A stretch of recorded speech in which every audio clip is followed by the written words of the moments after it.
السلام علیکم ورحمۃ اللہ وبرکاتہ۔ حدیث پاک ہے شکار کے بارے میں۔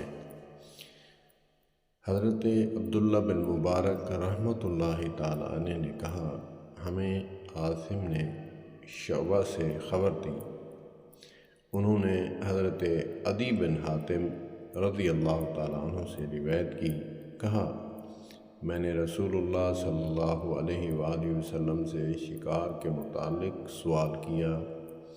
آپ صلی اللہ علیہ وآلہ وسلم نے فرمایا، جب تم اپنا تیر چلاؤ تو بسم اللہ پڑھو، پھر تم کو اس طرح ملے کہ تیر نے اسے مار ڈالا ہو تو اس کو کھا لو، اور اگر وہ شکار تم کو پانی میں ڈوبا ہوا ملے تو مت کھاؤ، کیونکہ تمہیں معلوم نہیں کہ وہ پانی سے مرا ہے یا تمہارے تیر سے۔